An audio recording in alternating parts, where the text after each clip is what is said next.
경제 소식을 빠르게 전달해 드립니다. 오늘 굿모닝 경제는 주원 현대경제연구원 실장과 함께하겠습니다. 어서 오십시오. 안녕하십니까. 어서 오세요. 네, 지금 카카오톡 서비스 장애 사태가 발생한 지 닷새째가 됐습니다. 네. 여전히 일부 서비스들은 복구가 되지 못했고요. 지금 당사자, 그러니까 카카오와 SK C&C가 서로 원인과 책임을 놓고 입장차를 좀 보이고 있죠. 네, 이게 이제 그 전원을 내리기 전에 일방적으로 통보를 했냐, 사전에 양해를 구했냐는 건데 네. 지금까지 알려진 거는 이제 한 3시 19분쯤 발화가 됐고 그다음에 3시 33분쯤 이미 좀 전원이 다 내려간 것 같아요. 소방 당국이 출동하기 전에. 네. 그런데 소방 당국이 출동해서 처음에는 이제 거기는 전기 시설이니까 물을 쓰면 안 되죠. 누전이 되거나 합선되고 그래서 물을 사용하지 않고 이제 소화약제라는 냉각용 가스를 썼는데 그거 갖고는 안 되겠다. 물을 써야 되겠다. 그래서 소방 당국에서 한 4시 50분쯤에 전력 차단을 이제 SK C&C 쪽에 요청을 했고요. 네. 이제 그때 얘기를 했던 모양이에요. 근데 그 얘기가 일방적인 통보냐, 협의냐, 요거가 좀 쟁점이 되고 있고요. 근데 네. 워낙 긴급한 사항이라 SK C&C 쪽에서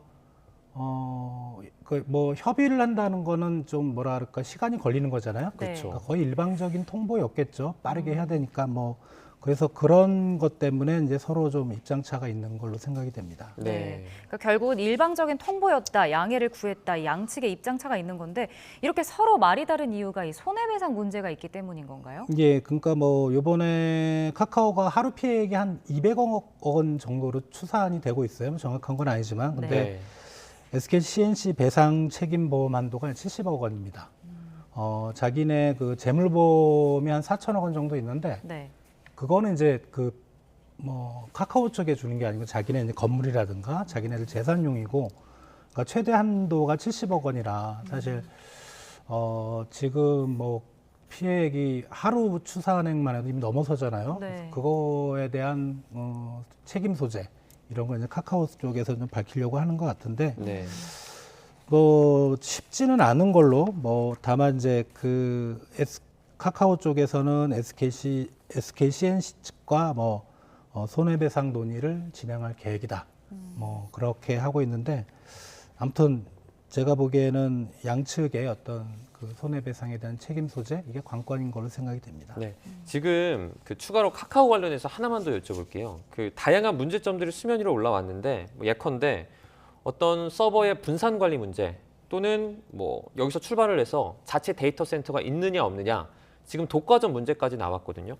지금 시장의 실패다 이런 얘기까지 나오고 있는데 이런 것들 중에 가장 큰 문제가 좀 어떤 거라고 보십니까? 일단은 독과점 문제는 또 다른 문제라고 생각이 되고요. 그거는 카카오만 해당되는 게 아니고 네이버에도 해당될 수 있는 거. 우리 독과점이라는 기준의 어떤 비율을 잡기 나름이거든요. 네. 그래서 그거는 이제 정부 차원에서 나중에 해결할 문제고 일단 국민들이 일상이 불편해졌다는 거에 초점을 맞춘다면 데이터 센터를 좀 많이 분산을 했었어야 되지 않을까라는 생각이에요. 백업 서버를 분산. 그렇죠. 그러니까 네. 예를 들어 좀 옛날 얘기지만 이제 조선왕조실록도 네. 우리가 몇 군데, 한 4-5군데 이렇게 나눠서 하잖아요. 그러니까 불탈 거를 대비해서. 네.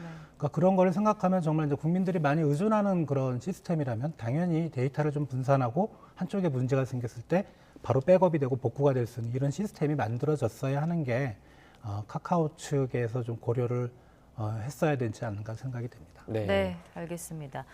자, 다음 주제로 넘어가 보겠습니다. 국내외 기관들이 이제 내년 우리나라 경제 성장률을 잇따라서 하향 조정하고 있습니다.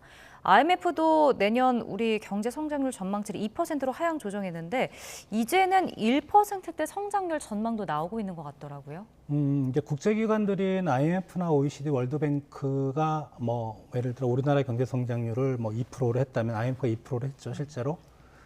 투자은행들은 그거보다 항상 좀 낮게 봅니다. 네. 그러니까 그러면 2% 미치면 1%대 후반 정도 다들 나오는 거죠. 네. 그래서 그거는 어쩔 수 없는 현상이고요. 그러니까 2%라는 거는 사실 우리가 간당간당 하잖아요.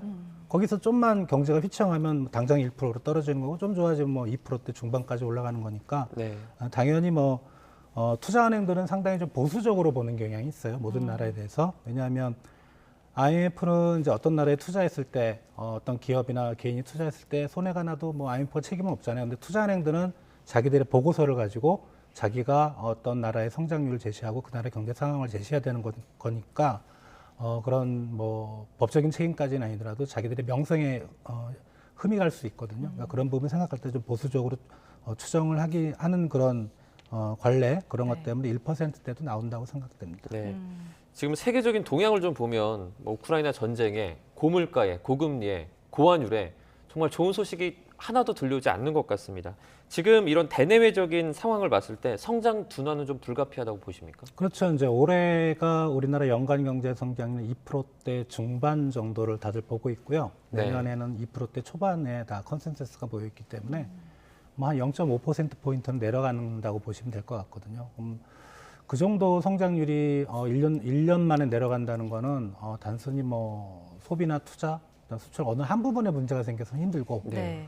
세 부분에 상당한 충격이 왔을 때만 가능한데 지금 딱 그런 상황이거든요. 그러니까 수출은 이미 9월달 증가율이 2%대로 떨어졌고요. 그게 아마 올해 2분기만 해도 10%대 이상이었는데 갑자기 증가율이 떨어졌고 그리고 10월 이제 속보치들이 나오고 있는데 물론 뭐 1일에서 10일까지지만 수출이 마이너스가 났어요. 네. 그런 상황이라면 특히 내년에 세계 경제 상황도 좀 암울하다고 본다면 수출 경기는 좀 많이 침체가 될 가능성이 있고 그리고 이제 소비하고 투자는 관건이 물가가 좀 안정이 되고 금리가 낮아야지만 이게 좀 뭐라 그럴까 성장세가 빠를 수가 있는데 네. 고금리 그다음에 고물가 이거는 내수 부분에 상당히 좀 안 좋은 그러니까 내수 소비하고 투자를 모두 위축시키는 그런 결과. 그래서 내수하고 수출이 전부 안 좋다면 이제 그 정부에서 얘기하는 복합 불황 그 단계로 들어갈 것 같은데 다만 이제 2%에서 더 떨어져서 뭐 1.5%대 뭐 1%대 중반 이렇게 떨어지는 케이스는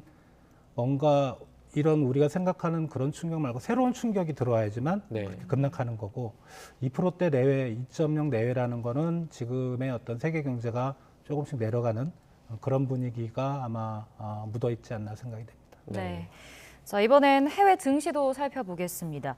뉴욕 증시는 상승 마감을 했는데요. 뭐 주요 은행주들도 크게 올랐습니다. 기업 실적이 좀 긍정적으로 나왔기 때문인가요? 네, 뱅크 오브 아메리카하고 그다음 뉴욕 멜론 은행이 시장 예상보다 3분기 실적이 좀 좋았고요. 네. 그리고 아마 그 뉴욕 증시가 개장하기 전에 골드만삭스 3분기 실적이 나왔는데 예상치는 한 114억 달러였는데 한 120억 달러 가까이 나왔어요. 그래서 네. 그런 부분이 좀 반영이 된 것 같고 미국 은행주들이 좋았다는 거는 금리가 올라서겠죠. 걔네들도 아무래도 예대 마진을 하니까 그리고 네. 뭐 투자 실적도 좋았고 골드만삭스도 비슷한 것 같고 그러니까 이런 분위기가 좀 일시적일 수 있는데 이번 주에 이제 테슬라나 그다음 넷플릭스 같은 좀 기술주들의 실적이 발표되는데 네. 이게 어떻게 될지 모르겠어요.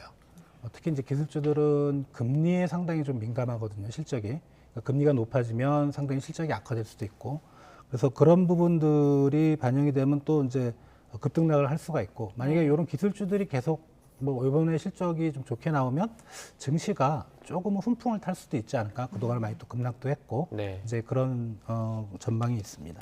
지금 영국 중앙은행 같은 경우에는 보유국채 매각을 한 차례 연기했었는데 다음 달이죠. 다시 시행하기로 한 것 같아요. 네, 그러니까 10월 30일 연기해서 10월 31일 날 시작하려고 했는데 요날 그 영국 정부가 이제 그 예산안을 발표해서 겹쳐서 뭐 그게 하루 정도 미뤄서 11월 1일부터 이제 한다고 하는데요. 요게 QT라고 해서 아마 뭐 QE는 이제 우리가 양적 완화라서 미국 중앙은행이 많이 썼었죠. 네. 그러니까 시중에서 국채 채권을 사들이고 자기 돈을 시중에 푸는 그걸 반대라고 보시면 됩니다. 네. 그러니까 시중에 돈을 흡수하기 위해서 채권을 매각을 하는 거죠. 지금 미국 중앙은행 연준이 이미 QT를 하고 있고요. 아마 3월 달에 올해 3월 달에 이제 기준금리 올리면서 이제 QT 테이퍼링은 QT가 아닌 QE 중에 양적 완화를 하는 규모를 줄이는 거고 그게 끝난 시점에서 이제 다시 이제 QT로 완전 양적 긴축으로 돌아섰는데 네. 영국 중앙은행이 이제 이렇게 하는 거는 그동안에 뭐 감세 정책이다 뭐다 해서 이게 이제 인플레이션을 자극하는 정책들을 하다 보니까 이제 좀 본격적으로 영국 중앙은행도 그렇게 할 것 같고요. 이게 1년간 향후 1년간 800억 파운드, 얘네가 국채를 한 8,400억 파운드, 그러니까 10분의 1 정도 1년 동안 걷어들일 생각이어서 네. 최근에 영국 국채가 막 급등하고 이런 시장 변동성이 그것 때문에 좀 많이 안정화될 거로 그렇게 생각이 됩니다. 네. 네. 자, 그런가 하면 미국 대형 은행들은 잇따라 미국 경제에 대한 경고 메시지를 내놨다고 합니다. 이거는 어떤 내용이었나요? 대충 보면 이제 미국의 그 앞으로 좀 조심해라. 내년도 얘기죠. 이게 뭐 IMF가 전망했던 것도 그렇고 최근에 뭐 블룸버그 통신이라든가 뭐 이런 쪽에서 뭐 경기 침체 확률 얘기를 많이 했잖아요. 네. 뭐 그런 거고요. 이게 이제 가장 우려하는 부분이 인플레이션이 고착화된다는 거죠. 그러니까 네. 물가가 너무 고착화되면 성장 자체를 위축시키는 효과. 그리고 미 연준의 통화 정책에 대해서는 대형은행들은 얘기를 안 하는 것 같아요. 뭐 아무래도 금리가 높으면 자기들이 좋은가? 뭐 그럴 수도 있는데 아무튼 통화 정책에 대해서 얘기하지 않고 앞으로 벌어질 지금보다는 내년의 상황을 상당히 좀 걱정을 하는 그런 내용들을 밝히고 있습니다. 네. 지금 이제 미국 주택 시장도 보면요. 연준이 기준금리를 계속해서 올리고 있으니까 이자가 높아지지 않습니까? 그러다 보니까 주택 시장이 위축되고 있습니다. 건설업자들이 체감하는 부동산 경기도 나쁘다고요? 네, 그러니까 미국 주택 시장협회인가 NHHB에서 10월 주택 시장 지수가 발표가 됐는데 네. 이게 38포인트, 그러니까 9월에 46포인트였고요. 근데 올해 4월에 77포인트니까 77에서 38이면 불과 몇 개월 사이에 반토막이 난 거죠. 네. 네. 이게 상당히 좀 최장기, 그러니까 85년 이후에 10개월 연속 하락하는 최장기 기록을 했고요. 코로나 기간에 이제 5월 달보다는 지금이 높아요. 조금 높긴 한데 요 기간을 빼면 거슬러 올라와서 2012년 8월 이후에 10년 만에 최저치라고 보시면 될 것 같습니다. 거의. 그래서 이런 부분은 이제 아무래도 금리가 많이 올라가는 거죠. 미국은 이런 주택시장 금리가 모기지 금리인데 30년 만기 고정금리 같은 경우는 올해 초에 3%에서 지금 한 7%까지 올랐거든요. 네. 그러니까 우리하고 거의 우리 주택담보대출도 한 2배 정도 지금 올라 있는 그런 부분 때문에 미국 주택시장이 지금 어렵고 앞으로도 계속 고금리니까 어려워질 거로 생각이 되고 있습니다. 알겠습니다. 여기까지 듣겠습니다. 오늘 굿모닝 경제 주원 실장과 함께했습니다. 고맙습니다. 고맙습니다.